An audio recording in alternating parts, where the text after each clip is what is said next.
Hi friends, welcome to employees pensions news. Friends, ఇప్పుడే అందిన వార్త. ఈపీఎఫ్ఓ పెన్షనర్లకు కనీస పెన్షన్ 7,500 పెంపు. ప్రధానమంత్రి నరేంద్ర మోదీ కీలక నిర్ణయం.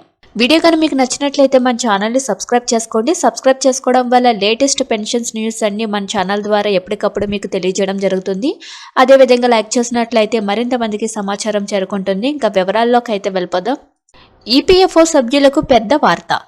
ఉద్యోగుల ప్రొవిడెంట్ ఫండ్ ఆర్గనైజేషన్ నుండి ఈపీఎస్ 95 పెన్షన్ పథకం చాలా కాలంగా చర్చనీయాంశంగా ఉంది.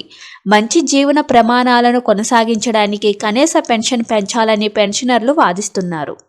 ఇటీవల ఈపీఎస్ 95 కింద కనీస పెన్షన్ను 7,500కి పెంచినట్లు ప్రకటించారు. అదనపు అలవెన్స్లకు ఆమోదం లభించింది.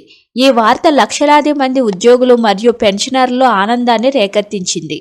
ఈ వ్యాసంలోని ఈ నిర్ణయం యొక్క వివరాల్లోకి వెళ్లి పెన్షనర్లు జీవితాలపై దాని ప్రభావాన్ని అన్వేషిస్తారు.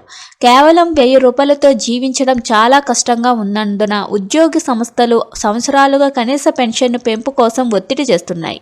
ప్రభుత్వం చివరకు ఈ పిలుపులకు స్పందించింది మరియు 7,500కు పెంచడం వలన గణనీయమైన ఆర్థిక ఉపశమనం లభిస్తుంది.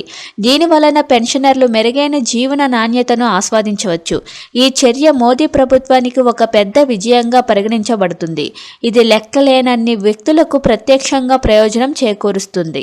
ఈపీఎస్ 95 పెన్షన్ పథకం అధికారికంగా కనీస పెన్షన్ను 1,000 రూపాయల నుండి 7,500కు పెంచింది. అదనంగా పెన్షనర్లకు కరువు భత్యం మరియు ఉచిత వైద్య సేవలు లభిస్తాయి.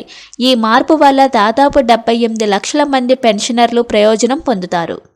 ఈపీఎస్ 95 జాతీయ పోరాట కమిటీ ప్రధాన కార్యదర్శి బిఎస్ రావత్ కొత్త కనీస పెన్షన్ 7,500తో పాటు కరువు భత్యాన్ని చేర్చడం యొక్క ప్రాముఖ్యతను నొక్కి చెప్పారు.